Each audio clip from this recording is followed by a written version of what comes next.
She walked into Brackenmoor on the night of the worst storm in 40 years, carrying a dying man on her back. Her bare feet left blood on the chapel steps, because she had walked 9 miles over the broken stone of the Kettle Pass to get him to the only door with a light still burning. And her breath came in long, ragged clouds in front of her tusks, and the man on her back was Harle Denner, the blacksmith, a married man with a wife and a daughter, asleep 3 streets away. And here is the thing that should not have been possible. By the time the village understood what the orc girl had done, the thing they were shocked by was not that she'd come. It was what they had almost let happen, and what kind of people that made them. Fifth. You have to understand Brackenmoor first, because the village is a character in this, and not a kind one to begin with. It was a high-cold village, the last real settlement before the Kettle Pass, and it lived off 2 things: the iron that came down out of the hills, and the toll that travelers paid to be guided over the pass before the snow closed it. It was the kind of place that had learned, over a hard century, to be careful with strangers and careless with its own conscience. It had a chapel and a chapel man named Brother Edard, who preached charity on the 7th day and ran the toll ledger the other 6. It had a headman named Oliver Crail, who owned the inn, the warehouse, and the only good well, and who had decided long ago that the way to stay headman was to make sure the village was always a little afraid of something. An outsider. A bad winter. An orc, especially an orc, because there were orcs in the hills above Brackenmoor, or there had been. The Stone Marrow people, who had mined the same iron veins the village mined, from the other side for longer than the village had existed. There had been a war over the veins 2 generations back, the kind of small, ugly mountain war that no history book records and no family in Brackenmoor had forgotten, and the village had won it, the way villages win such things. Not in battle, but with the toll road and the warehouse and the slow strangling of a people who could not sell their iron, because Brackenmoor controlled the only pass it could go out through. The Stone Marrow had dwindled, moved on, the village said. Died out, the village hoped. And the village told its children that the orcs in the hills ate the bad ones, and spat over its shoulder when it said the word, and did not think about the iron veins it had taken or the road it had closed into. This walked Harle Denner, who was none of these things. Harle was 41, the village blacksmith, and what the village thought of him was that he was the most decent man in Brackenmoor, and therefore a bit of a fool, because in a place like that the 2 get confused. He was a big, slow, gentle man with burn scars up both forearms and hands that could shoe a horse or splint a sparrow, and he had a wife named Senna, who he loved with a quiet steadiness, and a daughter named Wren who was 8 years old, and the whole light of his life, and a private shame that nobody knew. His shame was this: 20 years before, as a boy of 19, Harle had been part of the village levy in the last raid up the hill against the Stone Marrow. He had not wanted to go. He had gone because the village went, and you did not say no to the village, and he had not killed anyone. He told himself that for 20 years he had hung at the back and struck no blow. But he had been there. He had carried a torch in the line that burned the Stone Marrow forge, and he had watched it burn. The great iron-working hearth of a people who had been smiths before Brackenmoor knew which end of a hammer to hold. And he had said nothing and done nothing, and carried his torch home and become, that same year, the village blacksmith, working iron in a village that had burned better smiths than he would ever be. He had built his whole decent life on the ashes of a thing he'd helped burn and never once spoken its name. That was the shame Harle Denner carried, 18 pounds of it, every day, the way you carry a thing you are not allowed to set down. And the orc girl who walked into Brackenmoor with him, dying on her back, was named Vesna, and she was Stone Marrow, and the forge Harle had watched burn 20 years ago had been her grandmother's. But none of them knew that yet. That night there was only the storm and the blood on the chapel steps, and a dying blacksmith. How he came to be on her back. Harle had gone up to the high meadow that afternoon to bring down a horse that had slipped its hobble. Because that was the kind of thing Harle did, fix what wandered, and the storm had come down off the pass faster than any storm had a right to, and the trail had given way under him, 40 feet down a scree slope, a leg broken in 2 places, a gash in his side from the rock, and the cold coming on, and no one in the village even knowing he was up there, because he'd told Senna he'd be an hour and an hour had been 4, and the storm had swallowed the whole mountain. He should have died on that slope. He had done his own arithmetic, lying there in the dark with the snow starting, and the arithmetic said he was going to die 1.5 miles above his own house, and Wren would grow up without him, and he had made his peace with it the way you do, badly, with his daughter's name in his mouth, and then there had been a light in the dark above him, and hands. Vesna had been up in the high places, because the high places were where the Stone Marrow lived now. What was left of them? A handful, in the old workings above the pass, where the village never went. She had been checking the snow stakes that marked the safe line of the buried road, when she'd heard a man cry out below her, and she had climbed down into a scree slope in a building storm to reach a human, which no Stone Marrow with any sense would do, because the humans of Brackenmoor were the reason there were only a handful of Stone Marrow left. She reached him anyway. That was the contradiction in her, the thing that would shock the village more than anything else, once they understood it. She was the last keeper of a people Brackenmoor had nearly destroyed, and she went down a cliff in a storm to save one of them. Because, and this is the only explanation she ever gave, much later to the child, because the child was the only one who asked her plainly. A person dying in the snow is a person dying in the snow. The Stone Marrow keep the road. Keeping the road means keeping the people who fall off it, even yours. Especially yours, or what is the road for? She set his broken leg on the slope in the dark by feel, with 2 splints cut from her own snow stakes lashed with the cord from her own pack. She got him onto her back, and she walked 9 miles down the buried road that only the Stone Marrow still remembered.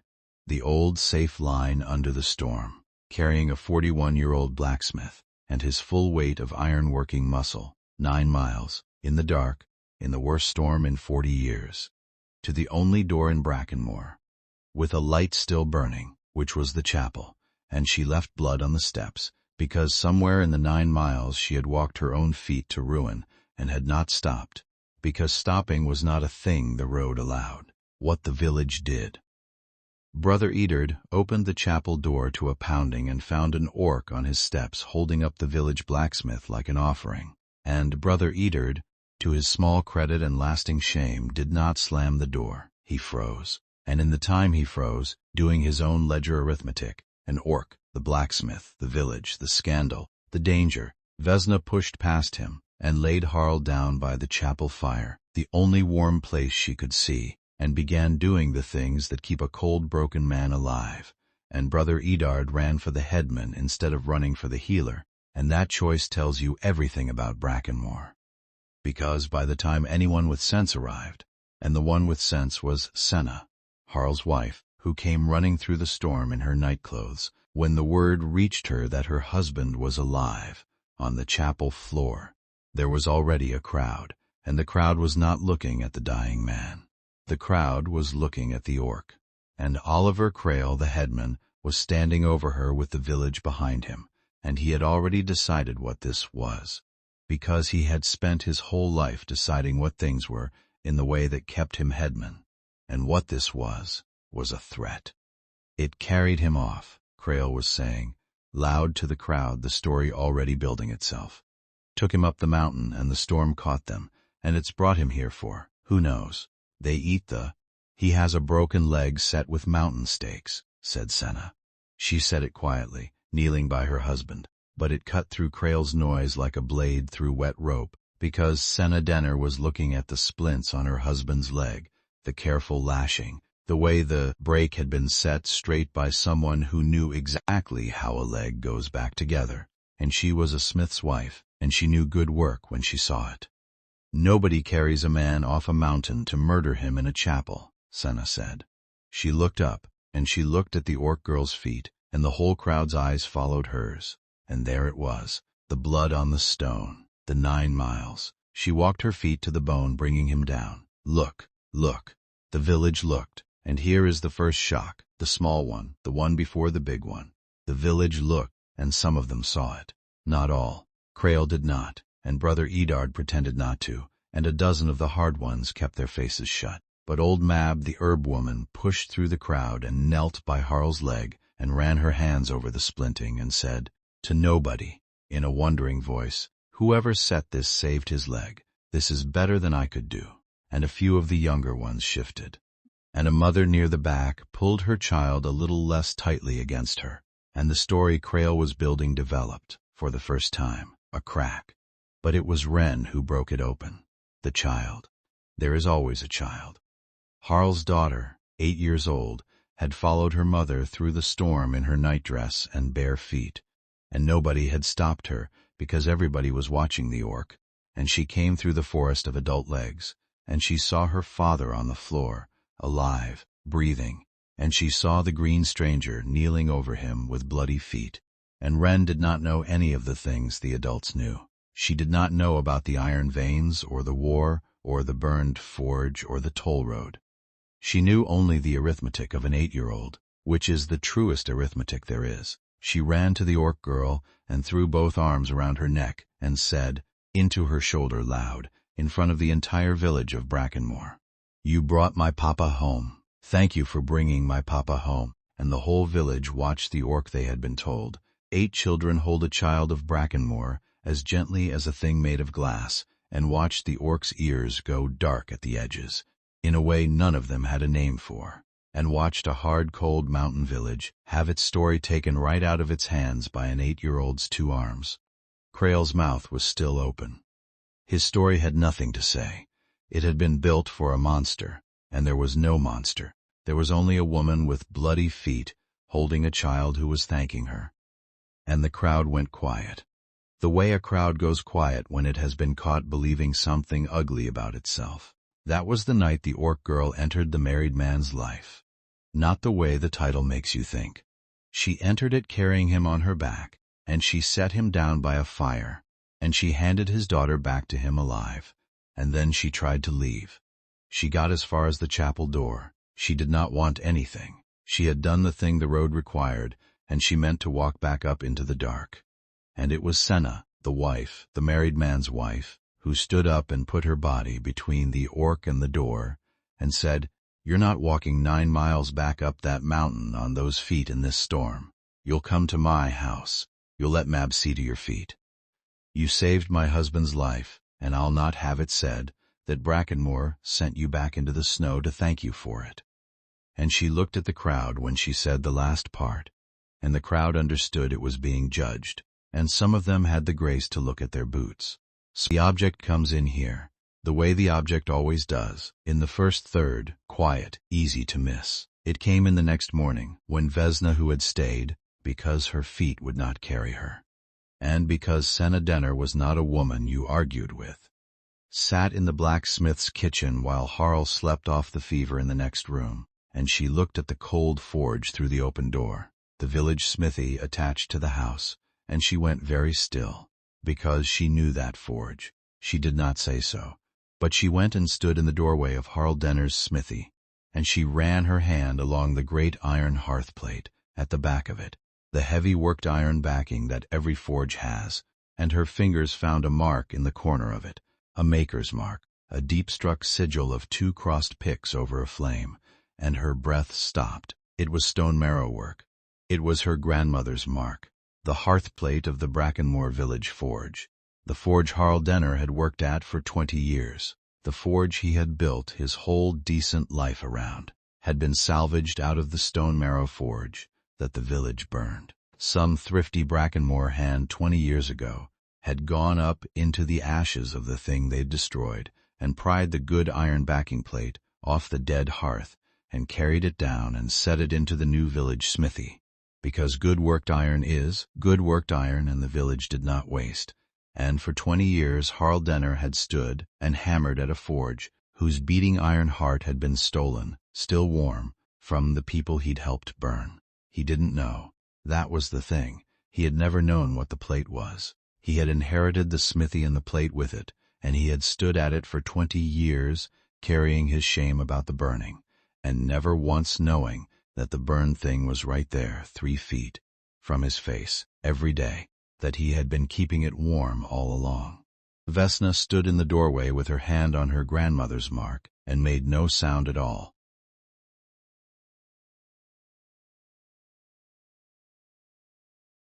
And that hearth plate is the object, and I need you to hold it, because it is going to mean something that will shock the village more than anything the orc girl did with her own hands, and it is going to mean it at the very end, and it is going to be a child who makes it mean it.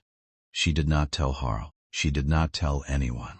She let Mab see to her feet, and she meant to leave the moment she could walk. But Wren would not let her leave. Wren attached herself to the orc girl with the total, unfiltered completeness that only an 8-year-old can manage, the way Bram did, the way Pell did, because children go to the most interesting thing in a 10-mile circle and feel none of the reasons adults invent for staying away. Wren followed Vesna. Wren brought her things, a bird's nest, a good stone, half a honeycomb. Wren asked her 10,000 questions, and Vesna, who had not spoken to a child in years, who had thought that part of her life was simply over like the forge and the road, and her whole people, answered everyone as if it were a serious question from a serious person.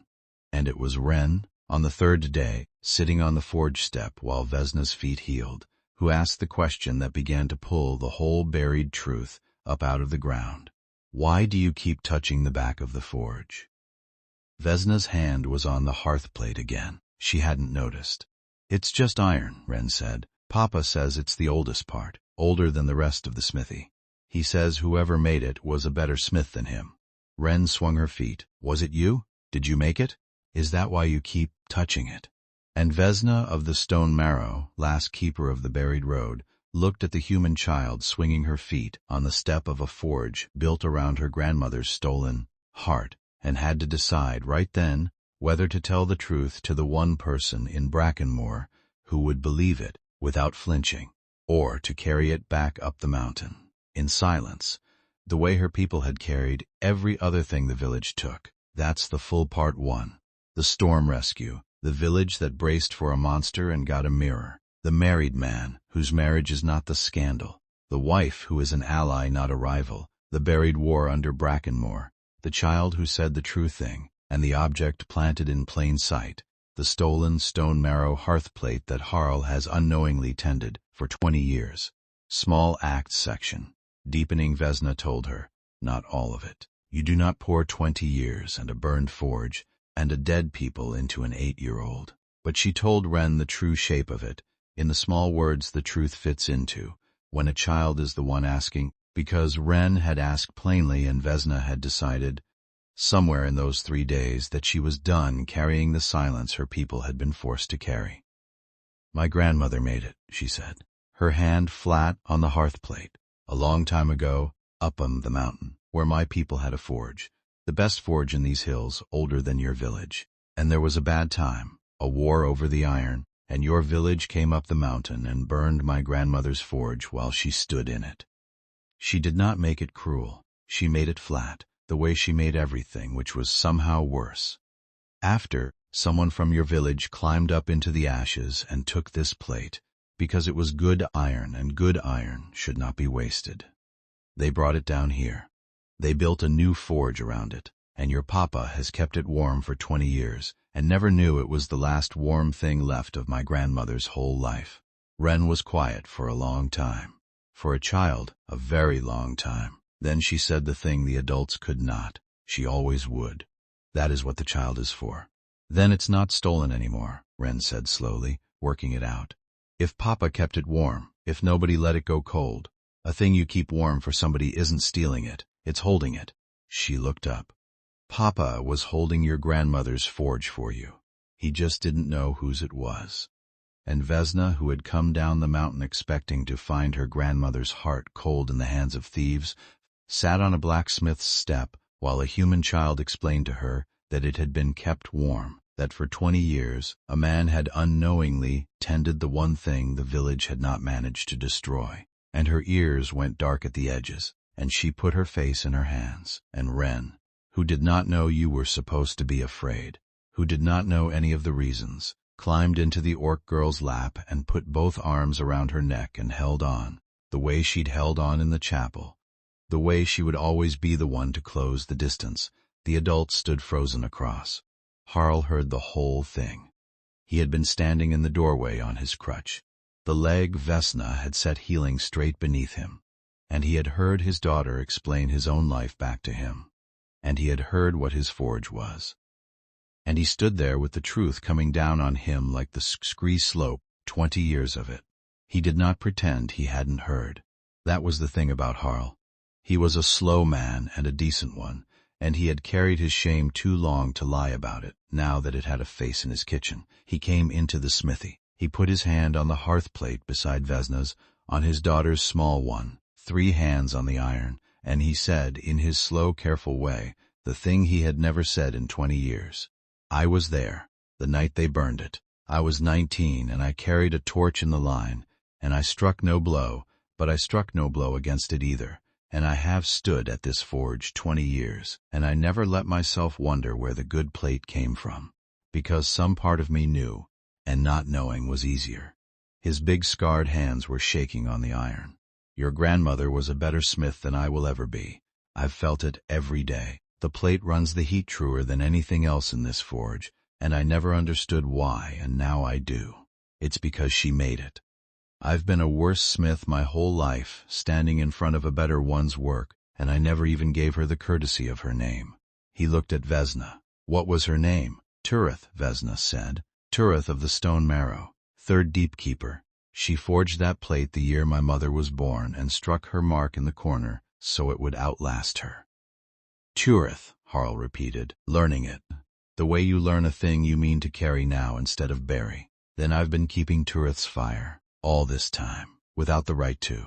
You kept it warm, Vesna said, and it was the closest she came in all of it to mercy. My grandmother would rather it was kept warm by a guilty man than gone cold among innocent ones. The Stone Marrow have a saying. Iron remembers the hand, not the war. The plate does not care who burned the forge, it cares who feeds it. Her hand turned under his on the warm iron. You fed it. That is not nothing. It is not everything, but it is not nothing. And that was the second small shock, the private one, before the public one to come. A man who had carried a burning for 20 years finally set it down. Not because he was forgiven, but because the daughter of the people he'd wronged told him the truth about what he'd been doing all along. And the truth was more complicated and more merciful than the simple guilt he'd been hiding behind. Simple guilt is its own kind of comfort. It lets you suffer instead of act. Vesna had taken his simple guilt away and left him with something harder. The chance to do right while the wronged woman was actually standing in his forge, the days stacked up like cordwood, the way they do. Vesna's feet healed and she did not leave. Senna would not have it, and then she did not have to not have it, because somewhere in the 2nd week it stopped being charity and became a household. Vesna worked the forge with Harle, and Brackenmoor's iron had not been worked like that in 20 years. She folded the steel the Stone Marrow way, the Deepkeeper's way, and the tools that came off that anvil were better than anything the village had owned, and farmers from Thry Valley started bringing their work to the Denner forge, and the village that had wanted to send her back into the snow found itself grudgingly profiting from her hands. Senna and Vesna became the thing that Elsa and Moravi became, that the women in these stories always become, because the women in these stories understand something the men take longer to learn, that there is no rival here, only 2 people carrying heavy things who can carry them better side by side. Senna taught Vesna the village, Vesna taught Senna the mountain. They cooked shoulder to shoulder. They did not talk much, and the not talking was the good kind. And Wren bloomed in the middle of it like a thing that had finally found its sun. She learned scraps of Stone Marrow from Vesna, the word for iron, the word for road, the word for the one who comes after, which Vesna taught her last and most carefully, and we will come back to that word, because it is the word the whole ending turns on. But the village was not done. A village like Brackenmoor is never done, because there was still Oliver Crail, and Crail had lost his monster. And a headman who has built his power on the village, being afraid of something, cannot afford for the thing to turn out to be its blacksmith's friend, seamless, Sabritation. The snow came early that year, hard and high, and it closed the Kettle Pass 3 weeks before it should have, and that was a disaster for Brackenmoor, because a closed pass meant no toll and no trade, and a long, hungry winter. And a frightened, hungry village is exactly the kind of village a man like Crail knows how to use. He stood up in the chapel on the 7th day, and he told them, in Brother Eddard's borrowed righteous voice, that the village's luck had turned the very season the orc came down off the mountain, and that everyone knew the Stone Marrow could read the deep snow, and that maybe the pass had been closed on purpose, and a village that is afraid and cold, and looking for a reason reached for the oldest reason it had. They came for her at dusk, most of the village, with Crail at the front, to drive the Stone Marrow witch back up the mountain, before she froze them all in their beds. But before we see what Harle Denner does when his whole village comes up his lane in the snow to take the woman who saved his life, and you already know it's coming. You've felt the village leaning toward it the whole way. Orc Vibe Chronicles is brand new, and every subscribe keeps these stories alive. It's free. It takes 1 second. Hit subscribe, drop a comment, and tell us where in the world you're watching from. And then come back fast, because there are 40 people in the lane, and Harle has just stepped out his own door onto the snow. Let's continue, back to story 40 people. Torches against the blue snow dark. Crail at the front with the certainty of a man who has done this arithmetic before, and always come out ahead. Harle Denner stood on his own step, on a leg an orc had set, and he did not make a speech, because the blueprint of his life had never given him one, and it did not give him one now. He had carried a torch in a line like this one 20 years ago, up a different slope, against the same people. He knew exactly what this was. He had been in this, on the other end of it, and the not doing had cost him 20 years. So this time he did the thing. He turned his back on 40 torches, and he walked, slow, on his crutch, deliberate, back into his own smithy, and the crowd waited, confused, and when he came back out he was carrying the hearth plate. He had pried it out of his own forge, Tureth's plate, the Stone Marrow heart his village had stolen, that he had tended for 20 years without the right to, and he carried it out into the snow in his 2 scarred arms, and he set it down on the step between himself and the village. This great slab of worked iron with a dead orc smith's mark struck deep in its corner, and he said, loud enough to carry to the back of the crowd, "You want to know where our luck turned? You want to know what's cursed Brackenmoor?" He put his hand on the plate. It wasn't her coming down the mountain. It was this. 20 years ago we went up that hill and we burned a forge older than our village, and we killed the smiths who kept it. And then we came down and we stole their iron and built our luck on it. And we never once said we were sorry, because you can't say sorry for a thing you won't even name. This is Tureth's plate. Stone Marrow work. I've stood at it 20 years. Half of you have warmed your hands at it. It's been in our village this whole time, the proof of what we did, and we kept it because it was good iron, and we are a people who don't waste good iron, even when we steal it off the dead. The lane had gone silent. The torches did not move. She came down a mountain in the worst storm in 40 years and carried me 9 miles on her back, Harle said. On feet she walked to the bone. She's Tureth's granddaughter. She came down to a village that burned her family, and she saved the life of one of the men who held the torches, and she spent a month making your tools better than they've ever been. And you've come up my lane to drive her into the snow, because Oliver Crail needs you afraid. So you'll keep paying his toll and drinking in his inn, and never once asking why a closed pass that ruins all of us makes him no poorer. And there it was. The arithmetic turned around, held up to the light. 40 people in the snow doing a sum they had never let themselves do, and Crail's certainty developing, for the first time in 20 years, a crack. But the resolution is never the speech.